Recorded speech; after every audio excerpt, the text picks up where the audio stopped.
Jambo la pili, chama chetu tulishaazimia na sasa tutaliweka katika practice, katika kulifanikisha jambo la kujenga chuo cha kumbukumbu ya Mheshimiwa Mzee Edwin Mtei, Academy ya kumbukumbu ya Mzee Edwin Mtei kwa heshima yake, kwa ajili ya mchango mkubwa, kuonesha thamani ya mchango mkubwa aliyofanya kwa nchi hii, kwenye demokrasia ya nchi hii. Kwa sababu hebu fikiria tu, huyu mzee ni miongoni mwa wasomi wa mwanzo kabisa. Nimewaambia yeye mifumo yote ya fedha ya nchi hii ameshiriki katika uanzishaji wa benki kuu, ndio gavana wa kwanza kabisa. Wakati hii benki kuu hatukuwa nayo. Fikiria kwa mfano leo hakuna nyumba, wewe ndio uwe mtu wa kwanza kujenga nyumba, ndio uwe mtu wa kwanza kufikiria kiti hiki kikae hapa, hiki kiti kikae pale, meza zikae hapa. Hiyo si ni kazi kubwa ndugu zangu? Sisi wengine tunaofuata ni rahisi kukosoa, tubadilishe hili, au kutokana na ukuaji wa maendeleo na demokrasia na teknolojia ni rahisi, unaangalia, unakopi, unafanya. Huyu ni mtu ambaye ndio alikuwa wa kwanza kuwa governor wa BOT, kuseti mifumo ya mwanzo kabisa ya fedha ya nchi hii. Lakini amefanya kazi kwenye East Africa Community, Jumuiya ya Afrika Mashariki. Vile vile amefanya kazi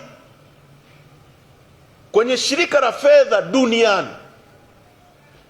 Sasa sio mtu rahisi akatoka huko kote na fedha alizokuwa nazo na utajiri aliokuwa nao, baadaye akajishusha akaja kuanzisha chama cha upinzani hapa Tanzania. Mnaelewa ukiwa mpinzani unavyokuwa unatritiwa na serikali hizi za Afrika. Leo nimeona mtu mmoja anasema viongozi wa Afrika wangekuwa na mabomu ya nuclear, wangekuwa na access na bomu la nuclear, wangelitumia kwa ajili ya kuangamiza watu wao. Nani anaweza kubisha kwa hilo?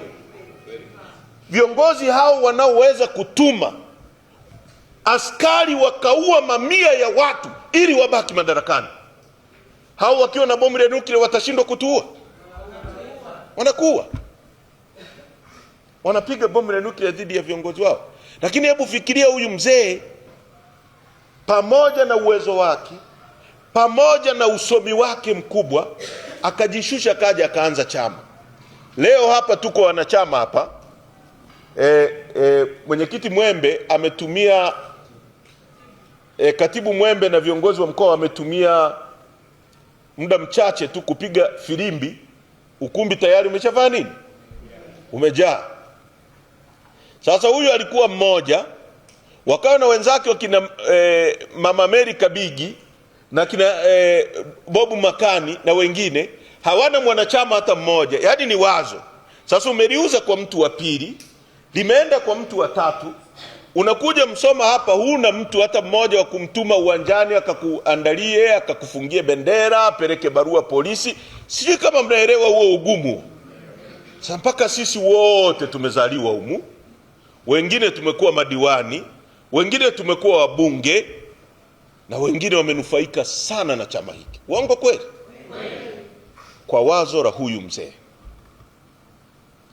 Kwa heshima yake nimesema chama chetu kitajenga chuo cha kumbukumbu ya Edwin Mtei pale kwenye viwanja vyetu. Tuna uwanja mkubwa sana pale Dar es Salaam, eneo la Soga, uko zaidi ya ekari 50. Tutajenga pale chuo hicho ili kiwe kina train vijana wetu, kwanza uadilifu, uongozi, namna ya kupinga rushwa, uchumi, mambo yale aliyotaka kuyaona yanatokea. Tunaelewana vizuri?